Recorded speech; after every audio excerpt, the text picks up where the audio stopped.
Dulu ni ada 3 projek. Semua projek-projek itu buat terang-terang, makna tidak menghormati semua peraturan hutan dan alam sekitar. Sebab itu semasa Razak dia orang buat padang golf di pinggir Tasik Pedu. Ditebang habis hutan lebih kurang 140 ekar untuk dapat padang golf. Dan semasa air banyak, mereka mengarahkan madal supaya lepas air kerana nak main golf. Dan ada cemari alam sekitar. Dan itu sendiri maknanya telah bercanggah dengan dasar pertanian padi di Kedah. Kalau tuan-tuan pergi ke kawasan Pedu, semua pokok-pokok tu pokok baru. Semua ditebang. Atas dasar projek nak buat jalan raya dan seumpamanya. Dan sebelah tu juga, yang mana tu ada Khalid, dibagi tanah-tanah ditebang oleh satu etnik yang tertentu. Tasik Pedu terancam, Tasik Pedu gondol, Kedah bakal mengundang bencana. Kerajaan rakus tebang balak antara tajuk-tajuk utama akhbar yang cuba meracuni pemikiran rakyat Kedah. Apakah benar kerajaan negeri rakus memunggah balak? Dan benarkah projek perladangan di Caruk Genti Bunga akan menjejas dan mencemarkan kawasan tadahan air di Tasik Pedu? Jadi inilah daripada apa highway Tekeh, kita akan tengok pandang ke sana hingga ke bukit ujung itu, dan di belakang adalah hutan. Dan sebelah kanan daripada Tekeh ni ialah kawasan Empangan. Jadi kawasan ni terbahagi dua lah. Satu kawasan Empangan, sebelah sana yang kita tak ada kerja apa, yang kita tak ambilkan, tak masuk dalam kita projek.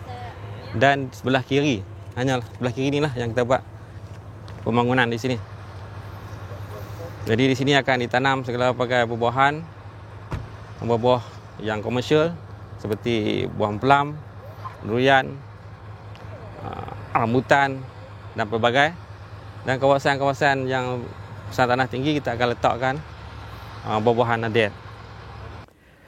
Kawasan projek hanya melibatkan 3 kompartmen, iaitu kompartmen 50B, 48A dan 48B yang terletak di seberang jalan Tasik Pedu. Kawasan berhampiran Tasik langsung tidak diusik.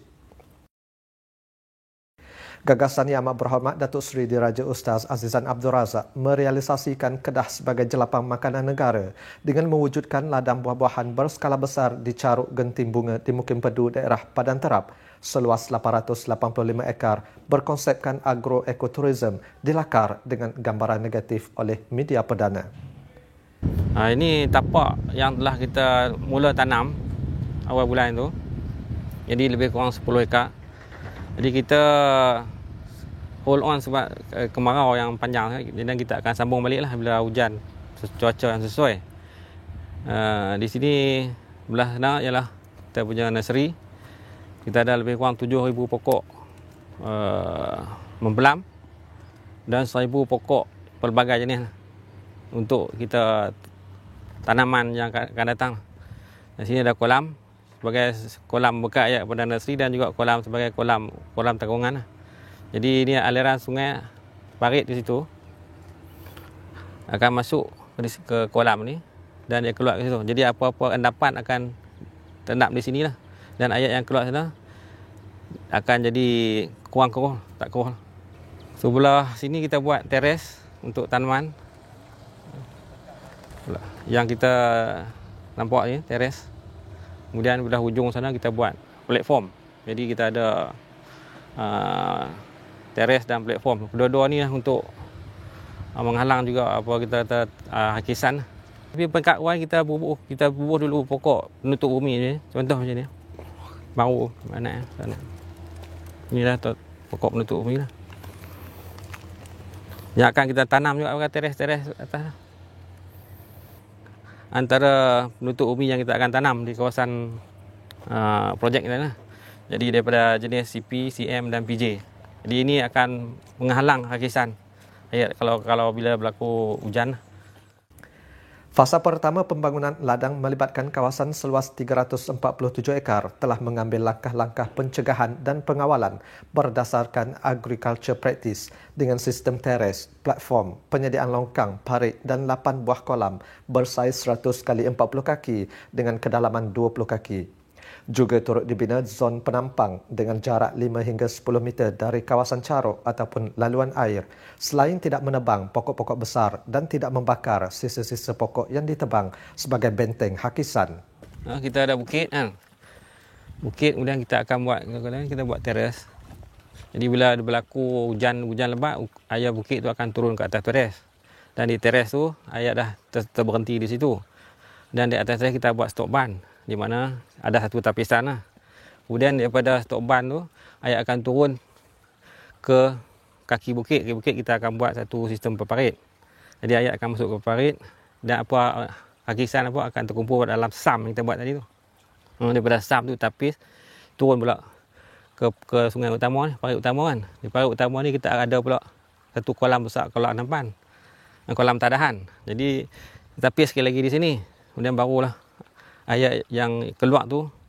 Jadi kita kata dah ada tapisan ada beberapa kali tapisan. Jadi kita akan dapat air yang kualiti yang bagus daripada ini nak mengelakkan kita kata cemaran air tu. So di tepi-tepi apa tadi dia tengok tadi di tepi antara sungai tu kita akan buat satu macam tadi kita nampak satu zon tadahan ni. Kita ada 5 meter daripada kaki sungai, daripada tebing sungai tu sebagai mengelakkan daripada endapan apa yang nak turun, dia akan tampan di situ lah. Itu tampanan tu. Jadi itulah apa kita punya agriculture practice yang kita buat untuk projek ni. Satu nak mengelak daripada hakisan, satu nak jaga kualiti air dan kita kayu-kayu ni kita tak bakar. Jadi kita pencemaran tak ada. Jadi kita himpun dan kita letak satu tempat. Beginilah juga fenomena pembersihan hutan sewaktu membangunkan ladang Felda, pembinaan lebuh raya Tekeh dan ladang-ladang berskala besar di Sarawak, Johor, Pahang dan lain-lain negeri. Tetapi kenapa Kedah menjadi perhatian? Daripada praktis pertanian yang dijalankan diyakini mampu mengawal hakisan dan pencemaran air. Manakala dengan kedudukan tapak projek yang lebih rendah dari kawasan tadahan air Tasik Pedu adalah mustahil sama sekali aliran air daripada ladang buah-buahan di Caruk Genting Bunga ini melimpah menyeberangi lebuh raya Tekeh mengalir masuk ke dalam Tasik. Sebelah jalan ni lah kawasan Caruk Genting Bunga lah. Kawasan projek ni rendah daripada para hayat yang diam tu. Caruk cabang 2 dia akan bermula daripada sini, arah sini. Dia akan turun ikut laluan ni. Kemudian kita akan buat kita ada korek satu kolam tanggungan tu. Akan masuk ke satu lagi kolam tanggungan tu yang kita nampak dekat nursery tu. Kemudian dia akan bercantum dekat kereta tu dengan hak belah sana punya. Dia akan turun dari sini. Dan tu akan mengalir daripada ke kiri. Dan ujung sana adalah empangan. Jadi air ni akan mengalir belah sana. Jadi tak ada kita air boleh masuk balik ke empangan. Jadi pendapat saya tu memang tak sekat yang saya faham, yang saya tengok tak ada kemungkinan langsung lah air ni akan melintah masuk belah sana. Jadi itu yang kita nampak dari segi mata kasat kita lah. Tuduhan yang lebih jahat kepada Kerajaan Pakatan Rakyat Negeri Kedah dengan mendakwa projek ladang buah-buahan ini hanyalah sandiwara. Sebaliknya rakus memunggah balak adalah tidak berasas sama sekali. Kelak, insya-Allah dianggarkan lebih 30 jenis tanaman daripada buah-buahan tempatan dan herba akan menghijaukan kembali kawasan ini. Dia orang bimbang tanah tu tak naik kelam. Saya nak bagi tahu, after 5 years, selepas 5 tahun, dia akan jadi hijau semua. Sebab durian 5 tahun dia berbuah kan. Durian 5 tahun berbuah, tinggi pokok dia. Cempedak pun begitu juga. Rambutan lagi cepat, 3 tahun dah berbuah lah. Semua tu akan hijau. Dan sebelum itu saya nak beritahu tentang di Pedu ni. Saya dah bagi arahan kepada pengarah urusan kebun ladang KNK. Ada 1000 hektar tu ditanam buah labu dengan timikai. Labu tu dia akan tutup tanah dan dia akan memajukan tanah tu. Saya bukan melawak dalam projek saya. Saya nak tolong rakyat betul. 1000 hektar ni saya nak buat. Because saya akan buat sejarah. Saya yang pertama di Asia ataupun di dunia ni yang saya buat ladang buah-buahan untuk semua jenis buah-buahan tempatan. Esok tak payah nak pergi cari buah setui macam mana, buah jermia macam mana, buah kerubi macam mana, buah nanam macam mana, buah putat macam mana, buah mengkudu macam mana, dia tak tahu. Dia akan tengok situ. Tengok khasiat-khasiatnya sini. Sedangkan saya besok ni taman-taman semua kita akan buah pantun pula bawah tu. Pokok pisang mas dibawa berlayar. Masak tepi atas peti, hutang mas boleh dibayar, hutang budi dibawa mati. Saya akan arah semua. Saya akan panggil sastrawan semua tu, akan tulis semua pokok.